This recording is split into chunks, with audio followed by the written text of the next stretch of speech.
Hi everyone, welcome back to this another video of CSIR Net Life Science and related to PYQ number 61। और ये हमारा जो previous year questions होने वाले हैं ये दिसंबर को टारगेट लेके होने वाले हैं 2026 को, जहाँ पे CSIR नेट के साथ लाइफ साइंस को मर्ज कर दिया गया है। 10 से 15 मिनट की ये केवल वीडियो होने वाली है। अगर आप पहली बार हमारे चैनल पर विजिट कर रहे हो तो आपको बस इतना बता दे रहे हैं कि ये यहाँ पे हम CSIR नेट लाइफ साइंस से रिलेटेड प्रीवियस ईयर क्वेश्चन को डिस्कस करते हैं, जिससे कि हमें पता चलता है कि किस तरीके के क्वेश्चंस आ रहे हैं, पैटर्न क्या है क्वेश्चंस का, और कैसे को सवाल पूछे जाते हैं, कैसे उनको सॉल्व करने हैं क्रिस्टल क्लियर कॉन्सेप्ट के साथ और डिटेल एक्सप्लेनेशन के साथ। एवरीडे हम वीक में एवरीडे हमारे ये वीडियोज़ होते हैं, हर दिन हम डिस्कस करते हैं। जैसे कि आज सैटरडे, तो आज हम PCR क्लोनिंग से रिलेटेड कर रहे हैं। अब हम नेक्स्ट वीक में क्या करेंगे कि एक सब्जेक्ट के एक ही टॉपिक पे लगातार बहुत सारे क्वेश्चंस करेंगे, जिससे कि उस टॉपिक को एकदम अच्छे तरीके से हम समझ जाएं।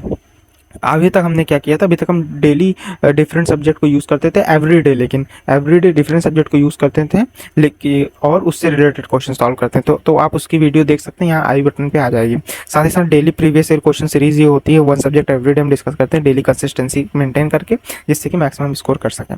तो चलिए स्टार्ट करते हैं। आप आई होप आपको समझ में आ गया होगा कि अब ये चैनल किसके लिए डेडिकेटेड है। तो प्लीज़ आपको सब्सक्राइब बिल्कुल करना है और साथ ही साथ वीडियो को लाइक और अपने दोस्तों के साथ शेयर करना है।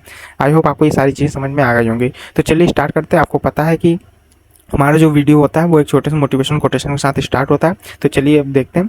तो यहाँ पे है कि लिटिल स्टेप्स मैटर, यानी छोटे छोटे स्टेप्स ही मैटर करते हैं। आप चाहें तो यहाँ से यहाँ तक डायरेक्ट नहीं पहुँच सकते, लेकिन एक एक करके अगर आप जाएंगे तो एक दिन जरूर यहाँ पे पहुँचेंगे। तो इसी तरह आपका एक गोल है कोई, वहाँ पे पहुँचने के लिए आपको छोटे छोटे स्टेप लेने पड़ेंगे, जैसे कि ये प्रीवियस ईयर क्वेश्चन के जरिए, और जो कि बहुत इंपॉर्टेंट स्टेप है प्रीवियस ईयर क्वेश्चन लगाना। तो चलिए स्टार्ट करते हैं। आई होप आपको ये मोटिवेशन कोटेशन से थोड़ी मोटिवेशन मिली होगी, और आप अगर छोटे छोटे स्टेप लेते हैं, हमारे वीडियो को डेली देखते हैं, तो आपको बहुत सारे टॉपिक समझ में आएंगे, बहुत सारे कॉन्सेप्ट समझ में आएंगे, उनसे रिलेटेड क्वेश्चन समझ में आएंगे। तो चलिए स्टार्ट करते हैं। अब आपके क्वेश्चन एक एक करके आपकी स्क्रीन पे शो होंगे और आप उसके जवाब देने हैं, वरना मैं तो बताऊंगा ही, और गलत हो जाए तो कोई उससे दिक्कत नहीं है।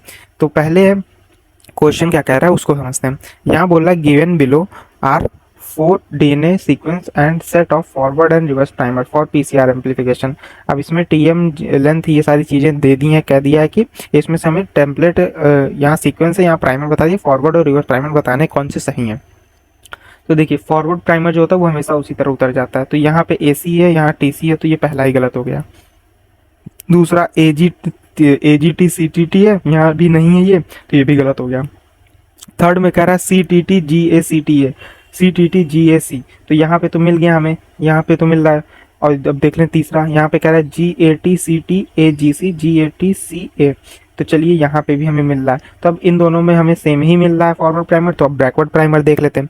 बैकवर्ड प्राइमर कैसे बनता है पहले उसको बात करते हैं। जैसे कि यहाँ पे आपका 5' से 3' एंड बैकवर्ड प्राइमर का दिया है, तो अब इसका पहले कम्प्लीमेंट्री कर दीजिए। जैसे कि G लिखा हुआ है तो यहाँ पे C कर दीजिए, A कर दीजिए, T कर दीजिए, G कर दीजिए, A की जगह पे T कर दीजिए, G की जगह पे C, और उसके बाद T की जगह पे A हो जाएगा।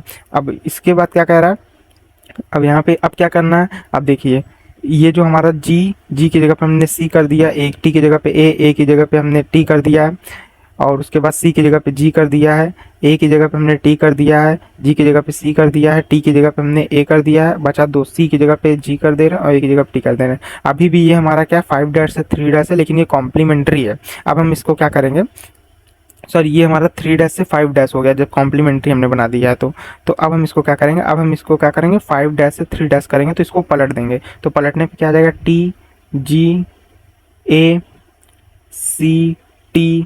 TGACTGTAC, तो ये हमारा क्या आ जाएगा। अब ये हमारा बैकवर्ड प्राइमर यानी रिवर्स प्राइमर आ गया। तो देखिए ये दिया है TGACTG, तो ये देखिए रिवर्स प्राइमर में यहाँ पे दिया है, तो ये वाला हमारा सही हो जाएगा।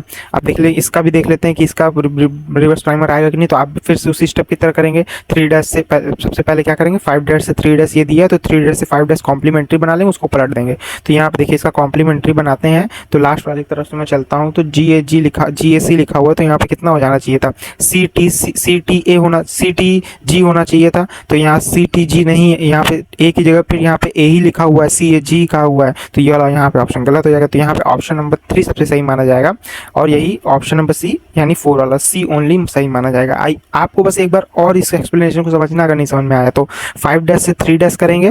5' से 3' का हम सबसे पहले कॉम्प्लीमेंट्री बना लेंगे, तो वो 3' से 5' हो जाएगा। ये 3 लिखा हुआ है, 3 डैश से क्या हो जाएगा 5 डैश हो जाएगा। अब जो 3 डैश से 5 डैश होगा उसको हम क्या करेंगे उल्टा करके लिख देंगे, यानी 5 डैश से 3 डैश लिख देंगे, उसका अपोजिट करके लिख देंगे, आपका रिवर्स प्राइमर तैयार हो जाएगा। फॉरवर्ड प्राइमर हमेशा जो दिया रहता है वही होता है ऊपर वाला ही सीक्वेंस 5 डैश से 3 डैश का। तो आई होप आपको समझ में आएगा, ऑप्शन नंबर सी होगा। नेक्स्ट कह रहा है inverse PCR is perform for side director mutagenesis, यानी किसी एक साइड पे म्यूटेशन कर दिया and with complementary primer having a desired mutation using a plasmid having a clone gene as template, और प्लाज्मिड को दिया है एक जीन को हमारा क्लोन करने के लिए टेम्पलेट के तौर पे। The following statement were made regarding the above statement, यहाँ पे कुछ स्टेटमेंट कह रहा है उनको समझते हैं। PCR is followed by transformation of bacterial cells directly with the reaction mixture, a large number of transform cell will the wild type gene. अब देखिए यहाँ क्या हो रहा है, साइड डायरेक्टर म्यूटाजेनेसिस में क्या होता है कि जब आप किसी एक साइड पे, यानी मान लीजिए यहाँ समझते हैं एक ये डीएनए है हमारा, ये मान लीजिए आपका ये डीन है, तो आपने यहाँ पे क्या किया साइड डायरेक्टर म्यूटाजेनेसिस किया, यानी यहाँ पे म्यूटेशन कर दिया। तो अब ये जो नया जीन हमारा बनेगा पीसीआर में जाने के लिए, ये हमारा मिथाइलेटेड नहीं होता है। क्या होता है, ये मिथाइलेटेड हमारा नहीं होता है, लेकिन इसकी जगह पे क्या कर रहा है, हमने तो साइड डायरेक्टर म्यूटाजेनेसिस किया, साथ ही साथ जो हमारा वाइल्ड यानी नेचुरल जीन है, यानी जिसपे हम म्यूटेशन नहीं कर रहे हैं, यानी जो नेचुरल जीन है इसको भी हम पीसीआर के अंदर डालते हैं, इसको भी हम पीसीआर के अंदर डालते हैं, तो ये भी हमारा चला जाएगा। तो जो ये नॉर्मल जीन होगा, नॉर्मल जीन क्या होता है, ये हमारा मिथाइलेटेड होता है। ये नॉर्मल जीन बैक्टीरिया क्या होता है, मिथाइलेटेड होता है। तो हमने पीसीआर के अंदर दो तरीके के जीन डाले, एक हमारा क्या है जिससे कि हम म्यूटेशन कर दे रहे हैं, साइड डायरेक्टर म्यूटाजेनेसिस कर दे रहे हैं, और वो मिथाइलेटेड नहीं है। एक हमारा नॉर्मल यहाँ वाइल्ड टाइप जीन है जिसको हम डाल रहे हैं पीसीआर में, तो ये मिथाइलेटेड है। तो अब क्या कह रहा है, PCR follow transformation of bacterial cell directly with the mutation mixture, a large number of transformants will have the wild type gene. अगर इसमें हम कोई तरीके का रिएजेंट नहीं डाल रहे हैं तो पीसीआर मिक्सचर क्या करेगा, सबसे पहले मिथाइलेटेड जीन को ही पकड़ेगा और बहुत सारे मिथाइलेटेड जीन को यानी वाइल्ड टाइप जीन को ही क्या कर देगा, ट्रांसफॉर्म करके बना देगा, क्योंकि ये पड़ा हुआ है। इसके बाद बोला the PCR mixture is treated with DPN and then used to transform bacterial cell, most of the transformants will have the mutant gene. तो इसको ऑप्शन को समझते हैं। DPN1 की यहाँ बात कर रहा है, तो DPN1 का वर्क क्या होता है, DPN1 जो होता है इसका वर्क ही होता है कि जितने मिथाइलेटेड जीन होते हैं, जहाँ पे मिथाइलेशन होता है उनको क्या करता है, जो DPN1 होता है आपका, अगर हम इसको रिएक्शन मिक्सचर में अपने डाल रहे हैं तो ये क्या करता है, जितने भी मिथाइलेटेड जीन होते हैं इनको क्या कर देता है, डिस्ट्रॉय कर देता है, डिग्रेड कर देता है, और जहाँ पे मिथाइलेशन नहीं होता है, यानी जो हमारा म्यूटेशन हमने जिसमें किया जहाँ पे मिथाइलेशन नहीं है, मिथाइलेशन जहाँ पे नहीं है तो इसको क्या करेगा, डिग्रेड नहीं करेगा। तो हमारा जो मिथाइलेटेड वाला जो ओरिजिनल जीन था ये पूरी तरीके से खत्म हो जाएगा, और most of the transformants with है म्यूटेंट जीन, और हमारा क्या होगा कि जो नया पीसीआर में जीन क्लोन होगा वो क्या हो जाएगा, हमारा म्यूटेंट जीन ही हमें मिलेगा, सबसे ज़्यादा म्यूटेंट जीन ही मिलेगा। तो यहाँ पे ऑप्शन नंबर बी भी सही है, ऑप्शन नंबर ए भी सही है। अगर पीसीआर में हम कुछ भी नहीं जा रहे हैं, DPN1 नहीं डाल रहे हैं, तो क्या हो रहा है कि हमें सबसे पहले नॉर्मल टाइप ऑफ जीन सबसे ज़्यादा मिलेगा ट्रांसफॉर्म होकर, और उसकी जगह पर हम बी में अगर DPN1 डाल दे रहे हैं तो हमें सबसे ज़्यादा क्या मिलेगा, म्यूटेंट टाइप ऑफ जीन मिलेगा, क्योंकि DPN1 का वर्क होता है मिथाइलेटेड जीन जो कि हमारा नॉर्मल वाइल्ड टाइप जीन है उसको क्या करेगा, खत्म कर देगा। PCR is followed by transformation of bacterial cell directly with the reaction mixture, none of the transform will have the mutant gene. क्यों नहीं म्यूटेंट जीन होगा, अगर पीसीआर में हम नॉर्मल डाल रहे हैं, वाइल्ड टाइप भी और म्यूटेंट भी डाल रहे हैं, तो चांसेस दोनों के बराबर हैं या फिर थोड़े ज़्यादा कम भी हो सकते हैं कि, लेकिन ये तो यहाँ पे कह दिया कि नन ऑफ द, तो ऐसे सेंटेंस से बचना चाहिए। बिल्कुल कोई एक डीएनए या 2-3 डीएनए तो फॉर्म होंगे ही, म्यूटेंट जीन के क्लोन होंगे, तो ये वाला ऑप्शन बिल्कुल गलत कह दे रहा है। नन ऑफ द सेंटेंस जहाँ पे इस तरह दिया है तो ये ऑप्शन गलत ही होते हैं लगभग। The PCR mixture treated with DPN1 then used to transform bacterial cell, half of the transformants will have mutant gene। half of the transformants यहाँ क्यों नहीं होगा, क्योंकि DPN1 जो होगा वो पूरे तरीके से जो म्यूटेंट वाला जीन रहेगा उसको बचाएगा, और जो मिथाइलेटेड जीन ओरिजिनल जीन रहेगा उसको पूरी तरीके से डिग्रेड कर देगा, किसी को छोड़ेगा नहीं। तो यहाँ पे हाफ ऑफ द नहीं होगा, यहाँ पे केवल हमें म्यूटेंट जीन ही मिलेंगे, सारे जितने मिथाइलेटेड जीन होंगे वो सारे खत्म हो जाएंगे, जितने मिथाइलेटेड जीन होंगे सब खत्म हो जाएंगे DPN1 से। तो ऑप्शन नंबर डी भी हमारा क्या हो जाएगा, गलत हो जाएगा। तो ऑप्शन नंबर ए और बी सबसे सही माना जाएगा, यहाँ पे ऑप्शन नंबर 1 सही होगा। आई होप आपको पूरा एक्सप्लेनेशन समझ में आएगा, अगर नहीं समझ आया तो एक बार इन दोनों का एक्सप्लेनेशन दोबारा देखिएगा, जरूर समझ में आ जाएगा। बढ़ते हैं नेक्स्ट क्वेश्चन की ओर। नेक्स्ट क्वेश्चन आपकी स्क्रीन पे शो होगा, अब उसका जवाब दीजिएगा। तो क्वेश्चन आपकी स्क्रीन पे शो हो रहा है, यहाँ क्या कह रहा है, for the template sequence given below which one of the following combination primers have hypothetically used to amplify target region more than TM primer of the length। तो ये यहाँ पे फिर से हमें वही बता दिया है कि यहाँ पे हमें क्या करना है, ये जो हमारा सीक्वेंस दिया है 5 डैश से 3 डैश, इसके लिए हमें क्या करना है, प्राइमर डिजाइन करना है। तो सबसे पहले तो ऊपर वाले का तो सेम ही होगा, जैसा कि मैंने बताया फॉरवर्ड प्राइमर हमेशा सेम होता है। तो ATCG ACT देख लेते हैं ये कहाँ पे दिया हुआ है, देखिए यहाँ पे सबसे पहले ऑप्शन नंबर थर्ड में दे रहा है, लेकिन यहाँ पे ATC GAC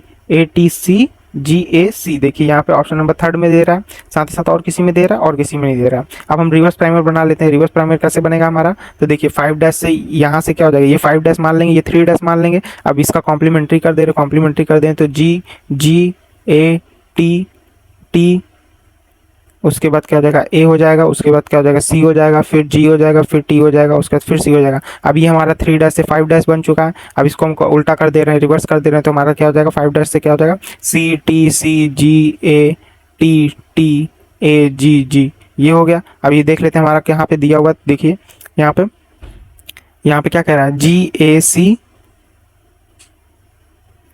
अच्छा यहाँ पे एक चीज़ दिक्कत है कि यहाँ पे क्वेश्चन में कह दिया है इग्नोर TM यानी melting temperature and length parameters of the primer, यानी यहाँ पे हमें पैरामीटर लेंथ जो है प्राइमर की उसको इग्नोर करना है, उसके पैरामीटर्स को। यानी यहाँ पे आपको सिंपल जो भी लॉजिक नहीं लगाना है पैरामीटर, मतलब कि यहाँ पे आपको जो ये रिवर्स प्राइमर बनाने के लिए आपको जो ये मैंने लॉजिक बताया इसको यहाँ पे नहीं लगाना है। यहाँ पे जो सिंपल दिया हुआ सीक्वेंस इसी से हमें डायरेक्ट प्राइमर 1 2 बता देना है। तो यहाँ पे सबसे पहले तो 5 डैश से 3 डैश वाला तो सेम ही होगा सबका, तो यानी इसमें जो ATC GAC है यही रहेगा, ATC GAC ये सही वो इसी तरह रहेगा। लेकिन प्राइमर 2 में आपको बस सीक्वेंस जो दिया हुआ उसको वापस उसी तरह उतार देना है। तो देखिए GAC GTA, तो यहाँ क्या हो जाएगा GAC GTA, देखिए यहाँ पे दिया हुआ 5 डैश से 3 डैश में, देखिए ये दिया हुआ, तो यहाँ पे ऑप्शन नंबर 3 सबसे सही माना जाएगा। आई होप आपको ये समझ में आ गया होगा। बढ़ते हैं हम नेक्स्ट क्वेश्चन के ऊपर। यहाँ बोल रहा है 3 रिएक्शन, तो यहाँ पे ये वाला चीज़ें नहीं होंगी, यहाँ पे डायरेक्ट यहाँ पे प्राइमर लेंथ के जितने पैरामीटर उनको इग्नोर करना, तो यहाँ पे सिंपल इसी तरह आंसर आ जाएगा। नेक्स्ट क्या बोल रहा है इसको समझते हैं। यहाँ बोला 3 reaction were performed to detect a 150 base pair DNA fragment in GC content, और यहाँ PCR एम्पलीफाई किया गया। यहाँ पे पहली कंडीशन में 5-32 लेवल प्राइमर PCR किया गया, 5 डैश के 32 फॉस्फेट को प्राइमर से लेबल कर दिया गया, और यहाँ पे अल्फा 32P लेबल्ड DCTP को यानी साइटोसिन को अल्फा 32P से लेबल कर दिया गया। थर्ड में क्या कह रहा है गामा 32P लेबल्ड DATP किया गया, यानी अब यहाँ पे गामा फॉस्फेट को यहाँ पे क्या कर दिया, लेबल कर दिया गया। अब इसमें हमें क्या बताना है, ये सारी चीज़ों को एम्प्लीफिकेशन करने के लिए डाला गया है 2% एग्रोज में, और रेडियो आइसोटोप्स हैं ये सारे, और इनमें करेक्ट रिप्रेजेंटेशन बताना है कि कौन कौन से यहाँ पे ग्राफ में बैंड आएंगे। तो देखिए सबसे पहले 32P हमारे पास है, 32P है, तो 32P जो होता है वो क्या कर रहा है, उसे जब हम लेबल कर देंगे 5 डैश के 32P को, तो ये जहाँ जहाँ PCR में एम्प्लीफिकेशन होगा इसका वहाँ पे बैंड तो हमें मिलेगा ही, क्योंकि 30 जो फॉस्फेट होगा वो तो यहाँ पे 32P है, और ये यहाँ पर डायरेक्टली अटैच हो जाएगा हमारे जो न्यूक्लियोटाइड होंगे। उसके साथ ही साथ हमने क्या किया है 32 level alpha 32P alpha 32P को यहाँ पे रेडियो आइसोटोप को लगाया है, तो अल्फा है, तो अल्फा से तो कोई क्लीव होता नहीं है, अल्फा भी मतलब कि मिक्स होता है हमारे जो क्या कहते हैं कि न्यूक्लियोटाइड होते हैं उनसे जुड़ा रहता है। तो यहाँ पे क्या हो जाएगा, ये दोनों तो दिखेंगे बैंड, लेकिन यहाँ पे क्या कह रहा है लास्ट वाले में गामा 32P तो गामा 32P का बैंड नहीं आएगा। क्यों नहीं आएगा, क्योंकि अल्फा बीटा गामा 3 तरीके के फॉस्फेट आपके न्यूक्लियोटाइड से यहाँ जुड़ते हैं। यहाँ पे क्या होता है कि यहाँ 5 डैश से क्या होता है कि यहाँ पे अल्फा फॉस्फेट, बीटा फॉस्फेट और यहाँ पे गामा फॉस्फेट जुड़ते हैं, तो यहाँ पे बीटा और गामा फॉस्फेट को तो अलग कर दिया जाता है, अल्फा बचा रहता है। तो यहाँ पे नॉर्मल 32P दिखेगा बैंड, अल्फा फॉस्फेट का 32 बैंड दिखेगा, लेकिन गामा फॉस्फेट क्या हो जाएगा, क्लीव होकर अलग हो जाएगा, रिएक्शन मिक्सचर चला जाएगा। तो यहाँ पे क्या हो जाएगा, केवल इसका बैंड दिखेगा, इसका बैंड दिखेगा, यानी A का बैंड दिखेगा, B का बैंड दिखेगा और C का बैंड नहीं दिखेगा। तो ऐसा यहाँ पे ऑप्शन नंबर 2 में कह रहा है कि A का बैंड यहाँ पे दिया हुआ है, B का बैंड दिया है, C का बैंड नहीं दिया, तो ऑप्शन नंबर 2 हमारा सही हो जाएगा। आई होप आपको ये एक्सप्लेनेशन समझ में आएगा। बढ़ते हैं नेक्स्ट क्वेश्चन की ओर। नेक्स्ट क्वेश्चन आपकी स्क्रीन पर शो रहा है, उसका जवाब दीजिएगा। यहाँ क्या कह रहा है, which one of the following option has the correct set of component of essaying reverse transcript stage. तो रिवर्स ट्रांसक्रिप्ट स्टेज में आप क्या करते हैं, आपके पास एक RNA होता है, आप उससे DNA बनाते हैं, उसके बाद DNA के बाद आप क्या करते हैं mRNA बनाते हैं, उसके बाद फिर mRNA से आगे का स्टेप फॉलो करते हैं। तो इसके लिए हम क्या क्या करते हैं, यहाँ सबसे पहले एक RNA प्राइमर डालते हैं DNTP डालते हैं बफर डालते हैं, प्राइमेज डालते हैं, DNA टेम्पलेट डालते हैं, DNA प्राइमर डालते हैं, नहीं गलत, DNA प्राइमर हम नहीं डालते हैं, हम RNA प्राइमर डालते हैं, NTP भी हम नहीं डालते हैं, DNA primer DNTP buffer RNA template. तो यहाँ पे DNA प्राइमर कह रहा है, तो यहाँ पे ऑप्शन नंबर 3 में देखते हैं, तो यहाँ DNA प्राइमर कह रहा है और यहाँ पे RNA प्राइमर कह रहा है। तो रिवर्स ट्रांसक्रिप्टेज में हम क्या करते हैं, आरएनए प्राइमर नहीं यूज़ करते हैं, हम डीएनए प्राइमर यूज़ करते हैं, क्योंकि हमें डीएनए के न्यूक्लियोटाइड चाहिए होते हैं। तो यहाँ पे DNA primer, dNTPs, buffer, RNA template, बिल्कुल सही। ऑप्शन नंबर 3 यहाँ पे सही होगा। आरएनए प्राइमर नहीं, आरएनए प्राइमर नहीं, तो यहाँ पे ऑप्शन नंबर 3 सही होगा। यहाँ पे ऑप्शन नंबर 1 में आरएनए प्राइमर कर दिया, इस वजह से गलत हो गया, तो यहाँ पे ऑप्शन नंबर 3 सही माना जाएगा, तो ऑप्शन नंबर 3 सही होगा। नेक्स्ट बोला, given below a few statement related to enzymes and their function molecular reaction. Alkaline phosphatase remove 3' phosphatase from DNA RNA. Alkaline phosphatase remove करता है, लेकिन 3' से नहीं रिमूव करता, 5' से रिमूव करता है। S1 nuclease remove single standard region from partially double standard DNA. तो ठीक है, यहाँ पे S1 न्यूक्लियस का यही वर्क होता है कि वो सिंगल स्टैंडर्ड रीजन को क्या करता है, रिमूव करता है। अगर डीएनए में कहीं पे भी ऐसे डीएनए है, यहाँ पे सिंगल स्टैंडर्ड डीएनए रीजन बन गया, तो इसको क्या करे, काट के रिमूव कर देगा। 5' end 5' end labeling of DNA molecules can be done by using polynucleotide kinase and which transfers a 32p labeled phosphate group to the 5' end of the dephosphorylated DNA। तो यहाँ क्या कह रहा है, ठीक है, तो यहाँ ऑप्शन नंबर सी भी सही कह रहा है कि जो यहाँ पे क्या कहते हैं पॉलीन्यूक्लियोटाइड काइनेज होता है, इसका वर्क यही होता है कि ये क्या करता है 5' एंड से जो आपका फॉस्फेट होता है उसको रिमूव करता है और क्या करता है वहाँ से डीफॉस्फोराइलेशन कर देता है। उसके से क्या होता है कि यहाँ पे 5' एंड से फॉस्फेट आपका रिमूव कर दिया जाता है यहाँ पे किसके द्वारा, पॉलीन्यूक्लियोटाइड काइनेज के द्वारा। तो ऑप्शन नंबर सी सही होगा। यहाँ कह रहा है 3' से 5' exonuclease activity of Taq polymerase release the reporter from the 3' end of TaqMan probes in a qPCR। देखिए यहाँ पे टैक पॉलीमरेज तो चलिए पॉलीमराइजेशन कर देता है, लेकिन इसके पास एक्सोन्यूक्लियस और एंडोन्यूक्लियस एक्टिविटी नहीं होती है। तो 3' 5' यहाँ पे एक्सोन्यूक्लियस एक्टिविटी नहीं शो कर सकता, यानी क्या कर सकते हैं, ये प्रूफ रीडिंग नहीं कर सकता। तो यहाँ पे ऑप्शन नंबर डी गलत हो जाएगा। तो यहाँ से ऑप्शन नंबर ए गलत हो गया, ऑप्शन नंबर डी बचा बी एंड सी, तो ऑप्शन नंबर यहाँ पे 2 सबसे सही माना जाएगा। बढ़ते हैं नेक्स्ट क्वेश्चन की ओर। नेक्स्ट क्वेश्चन आपकी स्क्रीन पे यहाँ दिया हुआ है, इसका जवाब दीजिएगा। तो ये वाला क्वेश्चन यहाँ पे जो दिया हुआ है प्राइमर डिजाइनिंग का, ये वाला क्वेश्चन थोड़ा घुमा के दिया है। यहाँ पे देखिए ए नंबर का क्वेश्चन यहाँ पे क्या कह रहा है, the plus strand sequence of the 2 DNA fragments are given below strand of any of the 4 nucleotide. ठीक है, यहाँ पे ए का दे दिया ये सीक्वेंस 5' से 3', लेकिन यहाँ बी का यहाँ पे कोई भी अल्टरनेट उल्टा सीधा सीक्वेंस दे दिया। अब हमें बताना है which one of the following represent the correct sequence of primer D, यानी प्राइमर बी का ये सीक्वेंस सही नहीं है, हमें इनमें से अपने से अरेंज करके बताना है कि कौन सा सही सीक्वेंस बनेगा। तो मैंने आपको बताया था कि अगर क्या करना है, फॉरवर्ड पूछ रहा है तो एकदम सेम शुरू का उतार देना है, लेकिन बैकवर्ड पूछ रहा है तो उसको क्या करना है, पहले हमें 3' to 5 डायरेक्शन देखना है और 5 से लेकर 3 डायरेक्शन उल्टा कर देना है। तो देखिए यहाँ पे अगर हम 3' से 5 डायरेक्शन की तरफ लिखते हैं तो क्या होना चाहिए, लास्ट वाले का क्या होना चाहिए, पहले कम्प्लीमेंट्री होना चाहिए और वो फिर आगे आ जाना चाहिए। तो मान लीजिए अगर हम 4 सीक्वेंस लेके चलते हैं तो यहाँ 4 सीक्वेंस में क्या हो जाता है, अगर हम कम्प्लीमेंट्री बनाते हैं तो हमारा क्या हो जाता है, ये 3' to अगर 5' अगर हम ले जाते हैं तो यहाँ 4 सीक्वेंस को अगर हम लेके चलते हैं तो जी का हमारा सी बन जाता, ए का हमारा क्या बन जाता, टी बन जाता, और उसके बाद क्या होता जी का हमारा फिर से सी बन जाता और ए का हमारा टी बन जाता, और उसके साथ ही साथ क्या होता जी का हमारा सी बन जाता, और उसके बाद हम इसको उल्टा कर देते हैं तो 5' क्या हो जाता, सी टी सी टी सी। तो ये हमारा क्या हो जाता, बैकवर्ड रिवर्स प्राइमर बन जाता। तो अब ये सीक्वेंस देखिए किस में है, यहाँ ए से स्टार्ट हो रहा तो ऐसे ही गलत हो गया, ए से स्टार्ट हो रहा गलत हो गया, ए से स्टार्ट हो रहा गलत हो रहा, केवल इसी में दे रहा देखिए C T C C T C T C C T C T C, यानी देखिए ऑप्शन नंबर 1 सही हो जाएगा। यहाँ पे ये कोई भी नंबर का सीक्वेंस दे दिया था न्यूक्लियोटाइड का, हमें इसमें से सही ऑर्डर में अरेंज करके लिखना था, तो यहाँ पे ऑप्शन नंबर 1 हो जाएगा। और DNA sequence of the following below इतना इतना दिया हुआ, इसमें हमें क्या बताना है, एम्पलीफाई करना है, और इसमें से हमें क्या बताना है यहाँ पे फॉरवर्ड और रिवर्स सीक्वेंस कौन सा होगा। तो फॉरवर्ड तो आपको मैंने बता दिया कि जो ऊपर का दिया वही उतार देंगे, तो ए टी से जो भी शुरुआत हो रहा है फॉरवर्ड का, यानी ऑप्शन नंबर सी में ए से शुरुआत हो रहा, तो यहाँ ऑप्शन नंबर सी हो जाएगा। लेकिन यहाँ पे 2-3 ऑप्शन है, तो अब रिवर्स प्राइमर भी हमें बनाना पड़ेगा। रिवर्स प्राइमर चलिए बना लेते हैं। तो लास्ट से हम क्या करते हैं, मान लीजिए इतना सीक्वेंस ले लेते हैं, अब इसको क्या करेंगे, पहले हम 3' to 5' लिख लेते हैं। तो क्या हो जाएगा, हमारा जी की जगह पे सी हो जाएगा, उसके बाद क्या हो जाएगा, हमारा ए की जगह पे क्या हो जाएगा, टी हो जाएगा, फिर ए की जगह पे टी हो जाएगा, उसके बाद क्या हो जाएगा, टी की जगह पे ए हो जाएगा, जी की जगह पे सी हो जाएगा, ए की जगह पे टी हो जाएगा, सी की जगह पे जी हो जाएगा। इसको उल्टा करके लिख लेते हैं। उल्टा करके लिखेंगे तो 5' कितना हो जाएगा, G T C A T T C. तो ये हमारा क्या हो जाएगा, जी से शुरुआत होगा। जी से कौन सा शुरुआत हो रहा है, G T C A T T C. देखिए यहाँ पे ऑप्शन नंबर डी सही हो जाएगा। ये वाला देखिए जी ए बोल दिया तो ये गलत हो जाएगा, तो यहाँ सारे ऑप्शन गलत हो जाएंगे, केवल सी और डी सही होगा। सी और डी कहाँ कह रहा है, ऑप्शन नंबर 4 में कह रहा है। ऑप्शन नंबर 4 हमारा एकदम क्रिस्टल क्लियर तरीके से सही हो जाएगा। आई होप ये पूरा एक्सप्लेनेशन समझ में आएगा, नहीं समझ में आया तो एक बार दोबारा जरूर देखिएगा, जरूर आपको समझ में आ जाएगा। बढ़ते हैं नेक्स्ट क्वेश्चन के ऊपर। नेक्स्ट क्वेश्चन आपकी स्क्रीन पे शो होगा, अब उसका जवाब दीजिएगा आप सभी लोग।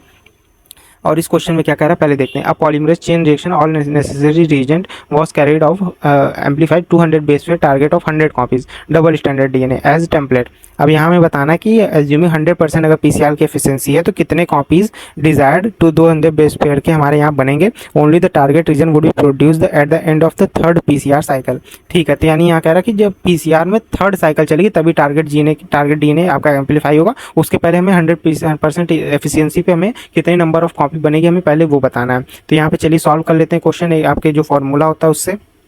तो देखिए यहाँ पे जब भी टारगेट जीने की आप कॉपी पूछ रहा है कॉपी नंबर, तो यहाँ पे फॉर्मूला क्या होता है उसको पहले अप्लाई करिए। फॉर्मूला क्या होता है, फॉर्मूला सबसे सही होता है कि ये भी एन टारगेट 100% एफिशिएंसी पे हम कैलकुलेट करेंगे। N target is equal to N naught into में 2 की पावर एन माइनस में 2 एन। ये हमारा क्या होता है फॉर्मूला होता है नंबर ऑफ कॉपी पीसीआर में निकालने का।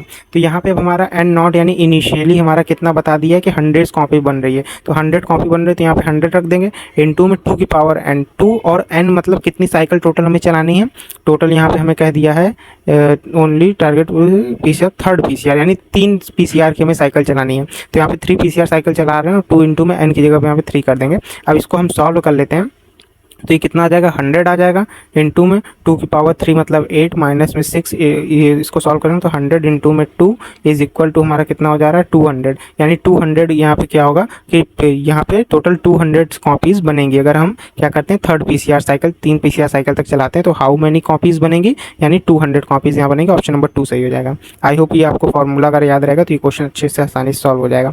बढ़ते हैं यहाँ पे नेक्स्ट क्वेश्चन के ऊपर। यहाँ पे फिर से क्या कर दिया है डीएनए सीक्वेंस दिया आपको। यहाँ पे क्या बताना है, यहाँ पे आपको फिर से यहाँ पे फॉरवर्ड और रिवर्स प्राइम बताना है। फॉरवर्ड आपको पता है कि ये जो सीक्वेंस दिया पे होता जाएगा, तो किसमें है ये ऑप्शन, तो ATGCG ATGCG GATGA। देखिए यहाँ पे ऑप्शन नंबर 1 में भी है और यहाँ पे 2 में भी है, 4 में भी है। तो अब रिवर्स प्राइम बनाना पड़ेगा। रिवर्स प्राइम कैसे बनता है, लास्ट का आप कुछ सीक्वेंस ले लीजिए। ले लिया हमने 3 से 5 को कॉम्प्लीमेंट्री कर लीजिए, यानी G का हमारा C हो जाएगा, A का T हो जाएगा, G का हमारा C हो जाएगा, A का T हो जाएगा, उसका T का हमारा क्या हो जाएगा A हो जाएगा, G का हमारा CC हो जाएगा। तो ये हमारा क्या बन गया कॉम्प्लीमेंट्री बन गया। अब इसको क्या करते हैं रिवर्स कर देते हैं। रिवर्स करेंगे क्या हो जाएगा, यहाँ पर रिवर्स करते ही मान C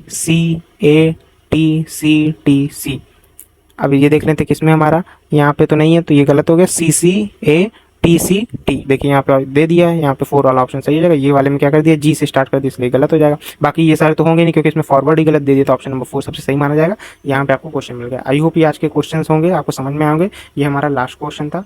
आज की स्लाइड यहीं खत्म होती है। अगर आपको थोड़ा सा भी सेशन वैल्यूएबल लगा हो तो प्लीज़ हमारे चैनल को सब्सक्राइब लाइक करिएगा। थैंक यू आप सभी को यहाँ तक बने रहने के लिए। अगर आप पहली बार आ रहे हैं तो प्लीज़ सब्सक्राइब करिए, वीडियो को हमारे लाइक करिए, अपने दोस्तों के साथ शेयर करिएगा और साथ ही साथ टेलीग्राम ग्रुप को भी ज्वाइन कर लीजिए। वहाँ पे आपको काफ़ी हेल्प मिलेगी आपके नोट्स से रिलेटेड और अदर टॉपिक के साथ। तो चलिए अब नेक्स्ट मिलते हैं कल के सेशन में, संडे के सेशन में, जो कि एक इंपॉर्टेंट सेशन होगा। तो वहाँ के सेशन में मिलते हैं। जरूर से जरूर ज्वाइन करिएगा, जरूर से जरूर उसको देखिएगा उस वीडियो को। मिलते हैं कल के सेशन, तब तक सभी को goodbye and take care. सभी को गुड बाय।